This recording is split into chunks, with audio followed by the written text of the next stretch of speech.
What did we say the best amount of Quran a person should read? The best? To finish it in 3 days. Who knows how we laid it out? We broke it down for you to finish it in 3 days. Hey, Ibrahim? I can't hear you properly. The first 10 juz up to إنما السبيل, correct? And then the second from إنما السبيل up to where?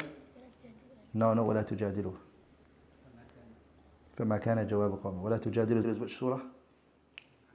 عنكبوت, صح? And what surah do we say? فما كان جواب surah what?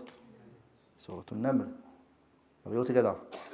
If you make it ولا تجادلوا, how many is it going to be now? You've moved how many? One extra juz, right? Huh? 9, sahih. So you made it 11 from the top. If you go down, you made it 11. We're meant to make it how many? 10. So it's up to فما كان جواب قومه. And then فما كان جواب up to where? Up to Surah An-Nas. Those are the 10. 10, 10, 10. Are we all together? Yeah. What about if you do it in 7 days? How do you do it in 7 days? Yeah? 3 surahs. So you go on an odd number.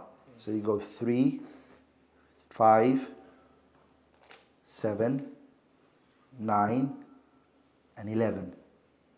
And then 13. Once you reach 13, it either stops at Al-Hujurat or it stops at what? Or Qaf. Based on whether you took Fatiha or not. Sah? And this is now called the 𝗔𝗯𝗱𝗂𝗁. Meaning, any Muslim who is not able to memorize the Quran, at least memorize the 𝗔𝗯𝗱𝗂𝗁 up to Surah Qaf. Because the bulk of the Prophet's salah was revolving around these from Qaf to Nas. Are we all together? If you can't memorize the entire Quran, majority of the Prophet's salah was what? Qaf to Nas. So a person should at least memorize that amount. And a lot of the meanings of the Quran, a lot of it is in from Qaf to what?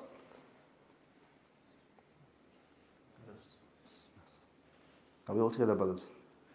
And then if you can't, if the person can't even do 7 days, what did we say is the must a person should do is what? Huh? 30 days. And how many? Where is that? 30 days you finish the entire Quran. Every day you're going to do what? You're only going to give Allah subhanahu wa ta'ala 20 minutes every day. Is that good? Yeah?